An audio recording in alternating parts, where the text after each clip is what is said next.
Or you could be a great nurse, or your caretaker nurse, help animals, help people. This is also a nurse, for sure. What else? All right, that's it. Let's try to get through like all these. So, how many do we have? I don't know. We have 450 more to go. Okay. No, we've got several more to go, and so we won't take too long. So let's try to maybe we try to cut them a little bit. Yeah. So, okay, so let's go, Lisa. Thank you, Lisa. 6/29, 1982, 6 a.m. and in Seoul, South Korea. That's awesome. Hold on. Cool Denny, place to a be. lot of people out there. Denny, pull a card for one card for Chi-Chi. Go with I'm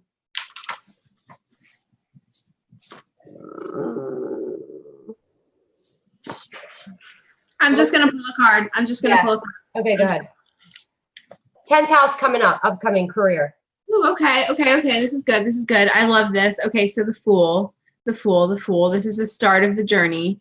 This is, again, every time the Fool comes up, for me, it's always about kind of seeing the world from a childlike perspective. It's not naive. It's not immature. It's almost just like that blind faith, that trust in whatever's going to happen. It's going to happen. There's a bravery here. There's kind of a little bit of like, oh my God, she's so crazy. She might just get it done sort of energy here, where it's like against all odds. It doesn't look like it's going to work out, but it does. And that could be because this person has quite a bit of magic in their chart.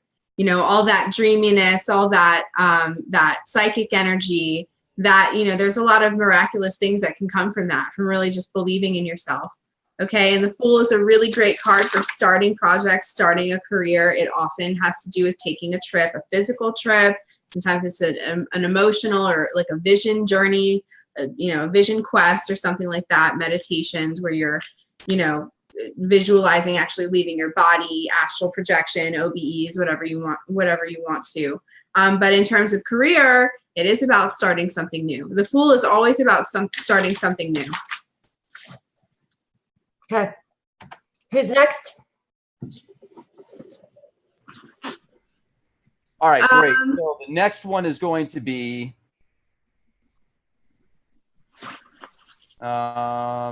Seoul, Korea. Was that one? Yeah. 6/29/82 at 6 a.m. in Seoul, South Korea.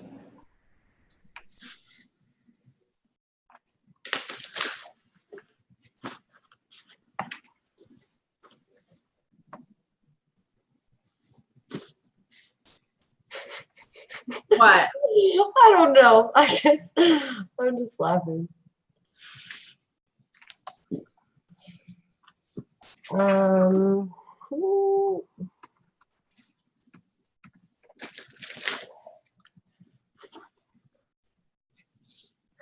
Real quick, though, I would like to say I've got some good news, ladies and gentlemen. It looks like the radiation levels have calmed down here a bit. We're back down to, according to the Digi,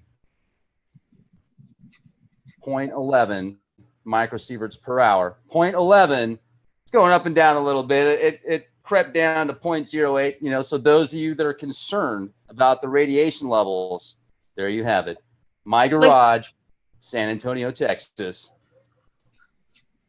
Like in the last 20 minutes, the radiation level went down. Is that what you're saying? Yeah. Like it takes it. Here's the deal, though. It moves up and down every 10 seconds. You'll see it fluctuate a little bit. So, maybe it's just a whole bunch of different little isotopes bouncing around there. I remember I did have a scare one time when I had one of these things and the radiation levels went up to like 7.8 microsieverts, which is 78 or 780 times what it was supposed to be. That was a very interesting scenario. And then it didn't go back to normal until I got this one a month later. And after 15 minutes of it being out of whack, then it synced back up. It was really strange. So anyway, what does that mean, ladies and gentlemen? What happened there? It means that Rex is radioactive. Woo! That was awesome. GetTheT.com. Love this stuff. What is that sound? Rex, you really are radioactive. What sound? That's me dancing. All right. So, no, that's really crazy. The fan. in the background. Do you I gotta hear- stay cool because it's hot in here. It's like Heidi, underground. do you hear that? Yeah. It's probably the, Is it it's probably crackling? the bugs. No, it's only when Rex starts talking. Do it again. No, that's Nanny, weird. nanny, nanny, nanny, nanny, nanny, nanny. What's it doing? Did the gremlin jump out? No, it really sounds like a gremlin. That might be the old. That's the gremlin. That sounds like a gremlin. Stop. Oh Enough, my God, enough. that's so crazy. Rex, you sound like The Exorcist. Yeah, no, that is the craziest sound that. Oh my God. Oh shit. Okay. Wait, I have to know if anybody can hear that. Can you guys hear this on chat right now? What's going on with Rex and his voice? I actually can't keep up with the chat. Like it's too fast. You know, I think my phone's and it doesn't do the chats right. I'm like on. Is it back to normal? Are we good? Yeah. Yeah, it's fine now. That was really weird. Okay, I fed the gremlins. They were hungry. That was so Okay. weird. So Borg Nanonites. Rex just got taken over by Borg Nanonites. it was They him. tried. I still kicked their ass. Yeah, you did. It All only right. lasted a couple minutes. This person is a Gemini ascendant. So Jenny, it's your moon, remember, because we're gonna get into some Ardra right now. Okay. So Gemini ascendant with the Sun and Rahu in the first house. Okay, so I'll just say this. Rahu in the first house is somebody that's like an outcast, somebody that's kind of loud, very talkative. Definitely with Sun there too, that's somebody that needs to be in charge, leading. If you're not leading, you stand at you wouldn't want it. Now this is also somebody that would be in like government, military, leader in the command of military, foreign governments, foreign countries, foreign things. Rahu Ketu in the 1st and 7th is all about foreign things as well. Now this will give you some issues in relationships because the nodes are in the 1st and 7th house. You might never want to get married. You might get married 100 times. It's just the way it goes. Venus, It's a dysfunction thing. yeah, it can be. And you're intense, to say the least. Like I wouldn't want to be if you out at a bar, drunk, or the wrong time, wrong place. I mean, when you were younger or whatever. That's like could be somebody that could get a little dangerous. Because it's a lot of there's a lot of the Sun and Rahu, it's kind of tough because it's like ego and it's like, whoever gets in the way that like you're probably not gonna like that I say this, just it's a lot of There's they're not very it's not a lot of humility. Not Yeah. the most humble of people. yeah, no. And you don't want to be wrong about anything. So it's okay though. I mean, that's a good thing. You're probably really successful. You probably, you got your things together. You're probably phenomenal in IT. You're probably you've probably created multiple apps and like all kinds of crazy things like that. Okay. So Sun and Rahu and Ardra. Ardra is all about the storm. It's the destroyer. So it's the teardrop. It's Ardra's Lord Shiva. So it's a lot of, shakeups. It's, just transformation to make things better, but it's not easy. Like it's the storm. So it's, a lot of storms happen in your life. You could say that. Also, you might have intuition for weather and music. You might like music a lot. Recycling, refixing, renovating, and just that kind of stuff. But in Ardra, this is more somebody that is something, even this would be like a pilot. Okay, could be a pilot right here. Now you have your moon, Mars, and Saturn in Hasta in the 4th house. Okay, so Mars, moon, Saturn, 4th house. The way you think, you're Hasta, Virgo. You are about as freaking intense as they get. So the way you think is with Mars and Saturn. Like you're just all about perfection. You're always thinking of practically, and you're like, even though you have this Rahu Sun, this is all about being in charge, leaders, gives you issues with relationships, gives you issues like say working for people. Like you need to be the boss, and people might, you might have issues sometimes with that. Yeah, well, I want to chime in real quick because I just pulled 3 cards as you were talking. The Prince of Swords, the 8 of Discs, and the Art card, also known as Temperance in other decks. Discs and decks. Yeah. Okay, so the Prince of Swords, especially here in this context, because of the the dignity and things like that, I think that this has a lot to do with somebody that tends to use information and use data intelligently, but definitely to his own gain. So this is somebody that, like, for example, if you're like in charge and you find something out, you're going to use that data to your benefit before you use it for anybody else's benefit. Okay. Like the Edward Snowden chart, like the world's greatest hacker right here. Yeah. And it is somebody that is really good with information. Like they're just really smart, very sharp, very intelligent, very calculated. This is a calculated person. This isn't somebody that makes decisions on a whim or goes into something without a plan. There's no emotional cards here. This is all about logic, strategy, a lot of material there. Perfectionist. Yeah. The 8 of Discs is a card of perfection, in my opinion, in my experience with this card. It is a Virgo card. Actually, I believe it's the sun in Virgo. Interestingly enough. So this is about planning, budgeting, time management, delegating tasks, having your ducks in a row.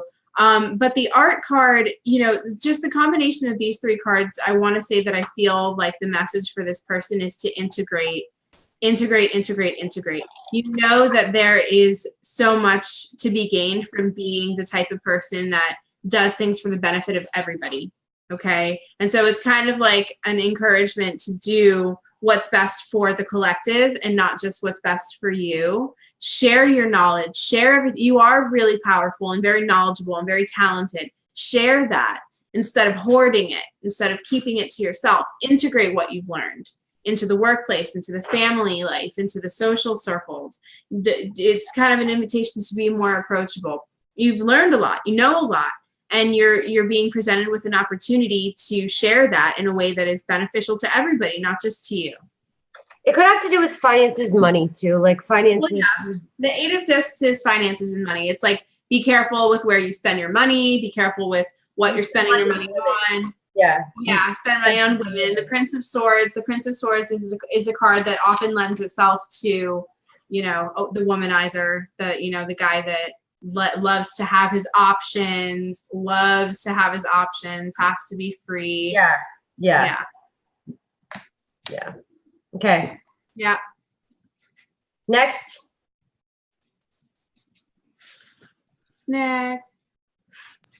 All right, let's see. What do we have next here? It seems as if everybody that's done the super chat has been, you guys have done a reading for. Thank you for that. If we missed anybody, please, send me an email or send Heidi or Jenny an email. But let's do a couple more as well for user appreciation for people that are here listening to the show and, support the program. So let's see here. This would be, I'm just going to pick a couple here that we've got.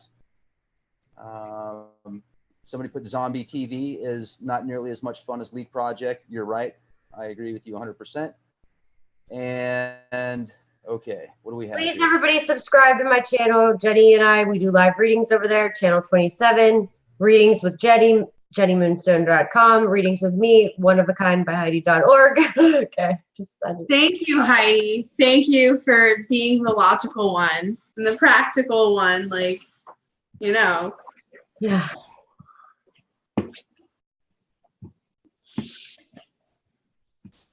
There's still a bunch of businesses where I live that still have no power. And it's been over a week since Irma. And there's still folks out here with no power.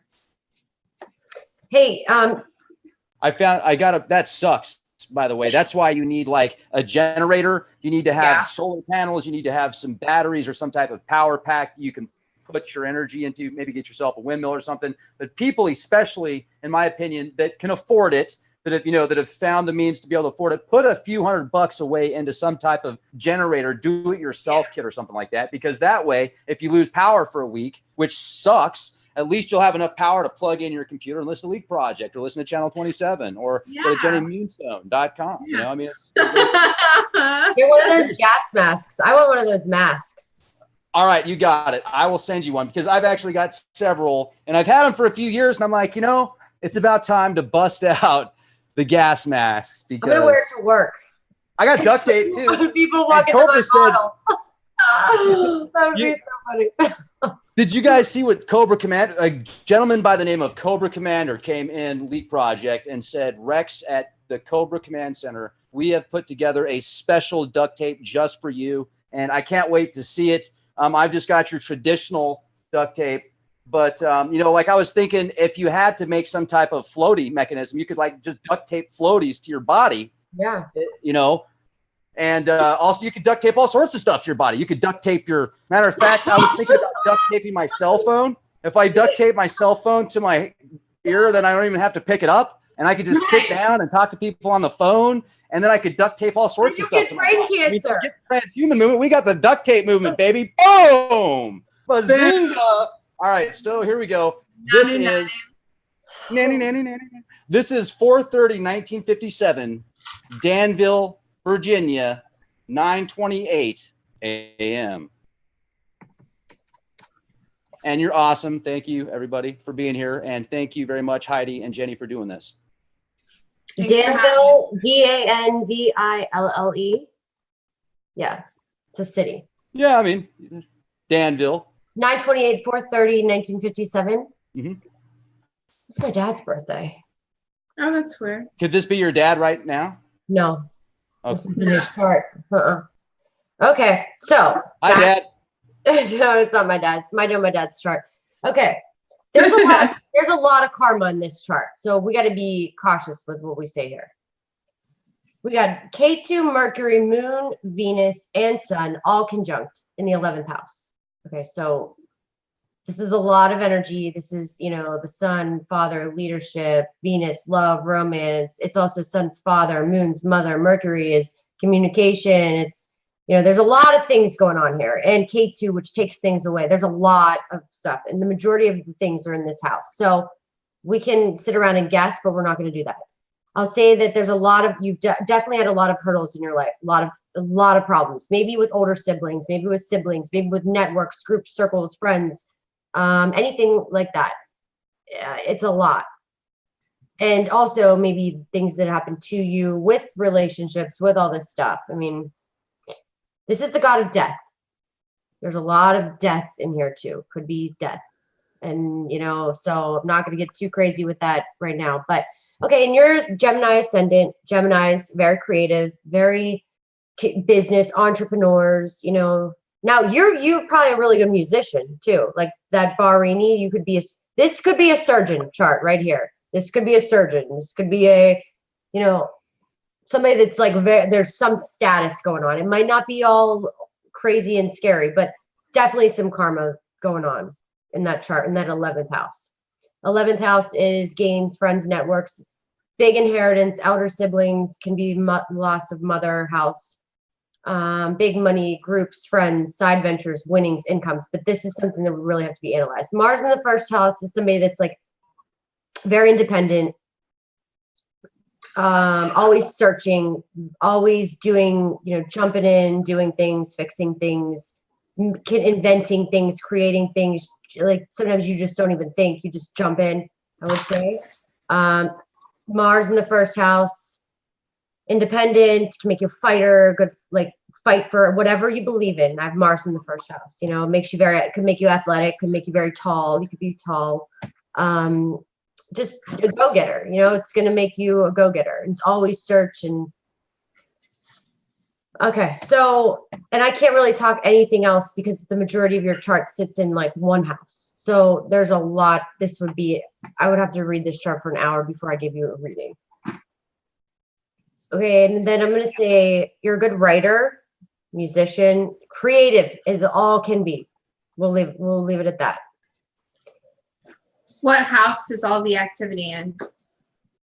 It's in the 11th. So I'd really have, so it could be with siblings. It could be you're just like a really, really, really, you could be famous. Like, it's like something that I don't know. It's just tough to say that because this is somebody that's really good with music but has some issues with relationships. Very artistic. Okay, so transits, let's go to pull a card for, you've had your Saturn return. Rough 2 years. Saturn's going into your 7th house now. 7th house. Relationships. Pull a card for relationships. That's what's coming up. Okay. So you did say something about siblings, and I want to kind of go into that because there's two. There's a male, and then there are 2 females. Okay, so it could be brothers, 2 sisters. It doesn't necessarily have to be brother and 2 sisters. This could be 2 facets of somebody's personality, the submissive part and the rebellious part. But the Princess of Cups and the Princess of Swords are so different that I really do think that they are 2 different people. So I think we're talking about 2 women, two females, either younger or maybe there might be, our age now, but this could be a snapshot of a time when they were younger. So you did mention something about siblings, and there is something about, kind of being, kind of ganged up on possibly, the 7 of Wands. This is about having an idea that is not popular and kind of sticking to your guns when it's not convenient to. Again, the 4 of Wands, the 4 of Discs, this does sometimes connotate kind of a power struggle, the unwillingness or the lack of willingness to relinquish control over a situation, particularly with finances and power. Could it be jealousy? Yeah. Well, yeah, I mean, listen, the 2 females came up with the 3 of Cups, which is a happy card. It's a celebration card, but it also is women in groups. And what do women in groups do? They talk, they conspire, they scheme. Not all the time. I'm not saying all the time, but sometimes this is about betrayals, backstabbing, people kind of coming together to hate you. Nothing brings people together like hating other people, hating the same people. You know what I mean? You and I get along so great because we like hate the same things. You know what I mean? It's just kind of, it illustrates that, this could possibly indicate. Let me read you a little bit about this Bahraini so you can maybe put your things. It's the Star of Restraint. Yeah. You have all these planets in this. Restraint. Obstacles, struggles with results of personal breakthroughs. Musicians, huskies, wells, fierce, cleanse clutter, take away bad habits, popular, artistic, very jealous. So you have all these planets in this. So you are like this too. Keep this in mind. It's also like a person it's a pregnant person that has to bear responsibility. So it can just be like you just take on a lot of hassle of all friends and groups and networks and all this stuff. It is also, this could be like an OBGYN or a doctor, a guy that delivers babies. That's, this is literally how it could work. Or you could be a mortician. Like 2 grown daughters that give him so much grief. Yeah. Or something. Right. Or something. Seriously. Or 2 females, maybe it's a wife and her sister, or maybe it's your wife and your sister-in-law or something. But it definitely, because the Knight of Cups, he's the Knight of Cups. I feel like that was to indicate this person's personality. Again, that's somebody that has decent amount of control over their emotions. They're an emotional, compassionate person, but they have control over it when it's, when it's properly dignified and it's upright like that. It's somebody that is not a loose cannon. They may have been at one point in life being emotional, but you've kind of graduated to that control level. And also with that, this ascendant, or with all those planets in here, this is, all this creativity here. Say you were a famous musician. I'm just giving a scenario. Maybe you have all the drama with people, like where, with all the groups, the networks, just jealousy and craziness. That's an example. I'm not saying you're a famous musician, but my point is that could be something like that. Or if you're in the public, like in the limelight, very sexual, very like emotional, Bahraini is all about, but it's personal breakthroughs. No matter what you focus on, if you can just like put it into gear and not worry about all the drama in your life or the things, external circumstances, You can have anything you want. You could do anything. Okay. Next. Nice. Right on. Okay, so the next one here, it looks like, did we do the one for Phil that was 12/4/1980 at 7 p.m. in Davenport, Florida? No. Oh, that's all right. Rock and roll. That was somebody that we missed that set up the super chat earlier. So here you go, Phil. You were correct. You didn't miss it. 12/4/1980. 12/4/80, 7 p.m. Davenport, Florida. 7 p.m. on the nose. That's what it says. Yeah. So he wrote that 3 times. Let's hope it's 7 p.m. on the nose there, because if not, it's not going to be as accurate. I mean, that's the thing. You got to have that to a minute. It makes a big difference, doesn't it? I mean, 4 minutes off could make a 4. Totally change an ascendant. Yeah, your ascendant changes every 2 hours. So it's the most important part of your chart, your first house. So whenever people say, oh, my sun sign, blah, blah, blah, your sun sign is the least of importance. How many babies were born in March that would make them a Pisces? 1 million, right? A lot. So this is why this is so accurate. Your ascendant is the most important part of your chart, your first house. 19. Okay, in Davenport, you said? Davenport, Florida. This is like boot camp, Jenny, huh? I'm dying. 50 push-ups right now. Yeah. I make her do this. Right, left, right. But look how good we're getting. All this practice. It's good practice. Speaking of military stuff, while you're talking about this, I got something cool. Zombie. It's a zombie medal. I'm not exaggerating. Okay. What is going on with these Geminis? Gemini. Let him show us his thing, his coin, or his, what is that? This you're was muted. given to me by a friend that was in the military for 11 years, Army, great guy. And the business that I worked with him in, he was, he excelled to the very top. This is the Zombie Eradicating Award of Excellence. Yay. Yeah. So isn't this just wonderful, ladies and gentlemen? Everybody should have an opportunity to at least see this. And then I can flip this around. And Charlie team, Integration, Zombie, Eradication, and Containment Command. Ladies and gentlemen, and you thought zombies were just on TV. I tell you, just go outside. They're all over the place. Why do you think I spend most of my time in the garage or in the Badlands or in my bunker in South Dakota? Because I don't have to see as many zombies. Thank goodness for the project, for you two and others that are listening, because there are people out there that aren't 2 IQ points away from zombies. You give me hope. Thank you. Aw, well, thank you. And thank you for sharing us your award. You're welcome. And Heidi doesn't like it. See, she looks upset now that I showed her the zombie. No, I'm thinking in my head. I'm not pissed. Get out of here. Okay, so no, because there's a lot of shapeshifters.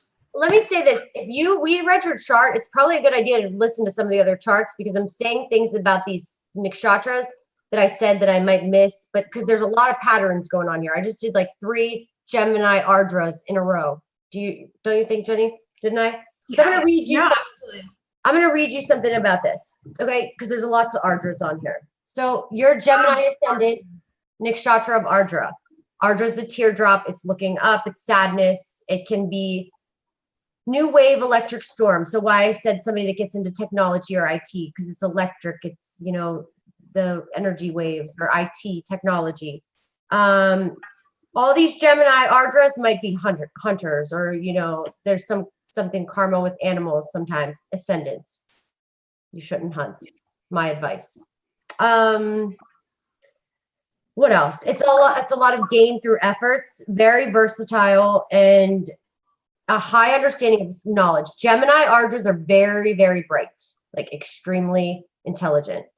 But very impulsive, destructive, and because it's like it's the tornado, it's the storm, it's the destroyer, it's Shiva, Lord Shiva, it's Rudra, Ardra. I mean, it's intense.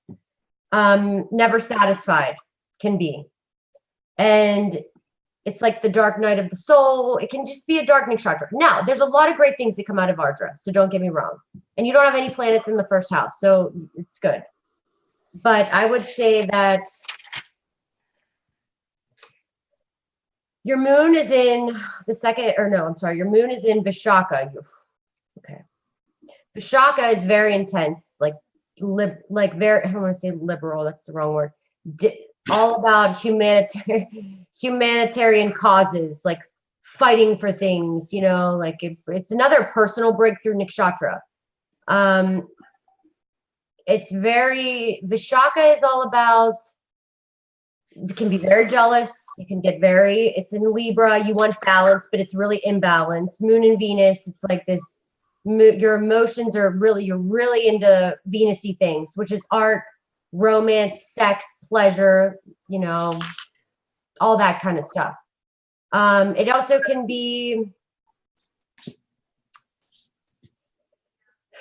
like a hopeless romantic, you know, somebody that's a good schmoozer, it's maybe even a good singer, good at music, good at speaking, very good speaker, actually, take that back, because you have Rahu in the second in Aslesha, the snake. Aslesha is very goal-oriented, and it like slithers around. It's the medicine thing with the snake around it. It's Kundalini. It's all that energy. So your Rahu in that second, it will do whatever it needs to do to make money, to make, you know, to schmooze, speak.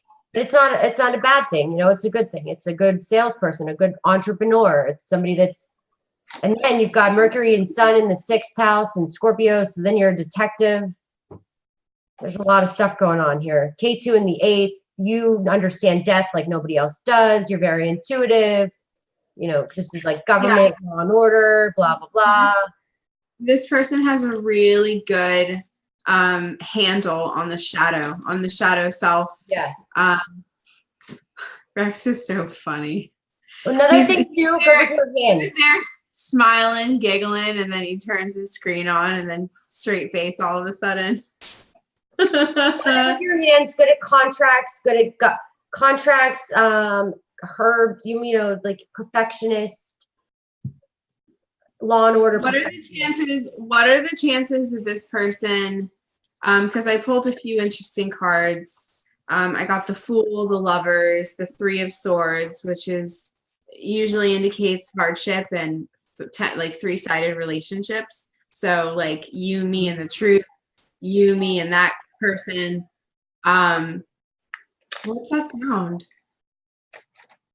What? Does nobody hear that? No. Okay, let me just give you, we'll talk about there have been some people in the chat that have been hearing some weird sounds.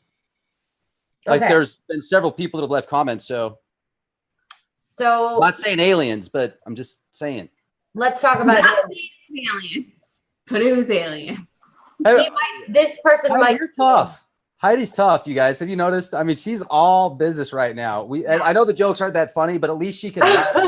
She doesn't have to laugh with us. Because if I lose focus, or guys, me, you can laugh at me. You can laugh with Jenny. I have to focus. You know me. If I lose my thought process, I'll be all over the place and they won't be accurate. I'm decoding charts. Fine. I'm gonna go back to duct tape for a minute. All right, please continue. It's in trouble. Okay.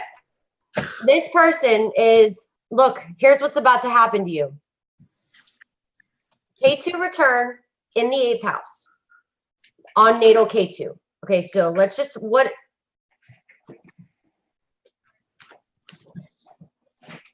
just going to try to help you out here. Hold on. Yes, I have notes, lots of them. K2 is isolation, loss, spirituality, outcast, detachment from the world, intuition. This is the South Node in Western astrology. K2. Secrets, moksha, maternal grandmother, occult, terrorism, accidents of the head, past life, researcher, monk, spiritual healer, scientist, metaphysical studies, spiritual studies, dogs, other worlds, luxuries, cooks, salvation, wind, pain, smoke, addiction, eyesore, loss of appetite, skin, liver, letting go, change, death, enlightenment, reunions. As you can see, it's a lot of like dark, intense stuff. It's moksha. And it's also unpredictable stuff, okay? Then it's you have this in your 8th house. In the endings, career change, sex. There's a lot. No, this is a lot, okay? So okay, so I wanted to say earlier that I felt like this person was going through some kind of relationship drama that is actually becoming fairly serious. So kind of like it went from, like it's been kind of been bouncing around the issues, marital issues, or just relationship issues, kind of bouncing around. But it looks like things kind of bottomed out here recently. I mean, the 10 of Swords, this is that card that like things just kind of hit rock bottom. And, you know, it's not that it's the end of the world, but things are finally starting to be seen for exactly what they are. The veil's been torn away. I mean, we have the Priestess, the Hanged Man, and 7 of Cups. Again, this strikes me as somebody made a mistake. Somebody made a mistake. Somebody kind of got wrapped up in something. They weren't making a decision fast enough. They had too many options, too much time, didn't take action. The Priestess is also about secrets. I feel like there's something going on with secrets with this person. And well, like, that's what the 8th house is. Okay, so the 8th house is endings, career change, death, inheritance, sex, secrets, investigation, astrology, occult, major change and transformation. It's also in-laws, and issues with them, relations with them. It's mafia, affairs, obstacles, disgrace, taxes, government spies. someone's taking a trip too. There's travel, there's motion, there's a lot of. Guess what? K2 was just in the 9th house of traveling, of, you know, long distance journeys. Maybe you were traveling a lot from just, you know, state to state, whatever, maybe not, maybe country to country, who knows? And maybe something happened.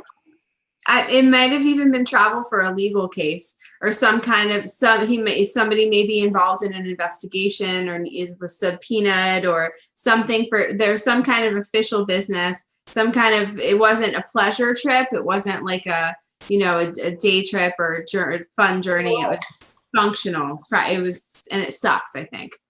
This could be somebody that is in the government that does something like that. Maybe, you know, maybe not just government, like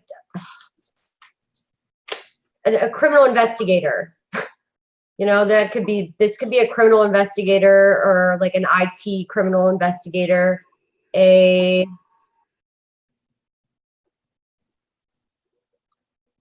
4 Pentacles. 4 of Discs. Reverse. Oh, okay. Yeah. So that's like the card of kind of like pride and arrogance. That's like someone who's stingy. Someone who has like, it could literally be someone that like made some, I'm not saying this is you in particular. I'm just saying that card, ill-dignified, that's about somebody that is really scared to, like, they won't, you can't borrow money from that person. They won't help somebody out monetarily. They're kind of like, they kind of hoard things. Sometimes it's a card about like people that keep too much stuff.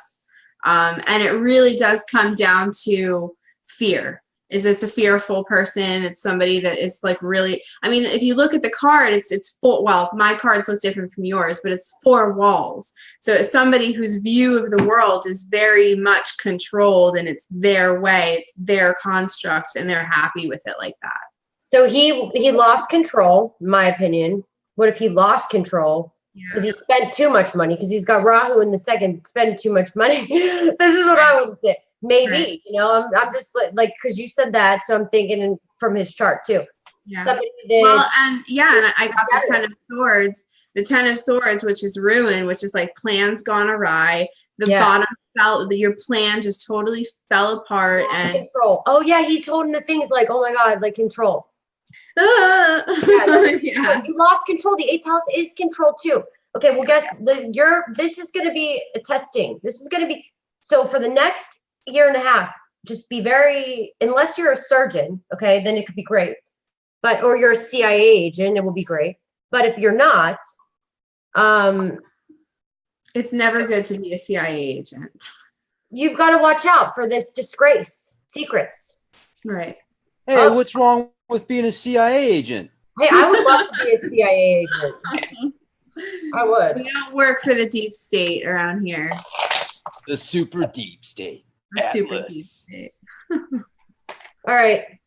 So that was fun, you guys. Thank you. Yeah, this was great. And, you know, nothing but love in the audience there. I mean, they've been saying really nice things. And the couple of trolls, I don't think they were real anyway. I think they were just, you know, messed up algorithms that don't really understand how to create zeros and ones properly. So just verbal vomit comes out of their mouths. It's very interesting. But everybody that had an opportunity to watch this, thank you. Thank you for all your contributions, all the constructive criticism. And make sure to go to Heidi's YouTube channel. It is Channel 27. Jenny's up there a lot with Heidi. They do shows every single week. And also One of a Kind by Heidi.org and JennyMoonstone.com. Yeah. Yay. Don't forget to pick up this crazy awesome GetTheTea.com Formula 13. You can make up some tea. You can put it in a gallon of water and zinga. It's great. So check it out. Be the change you want to see, folks. Thank you, everybody. Seriously. Have an awesome day.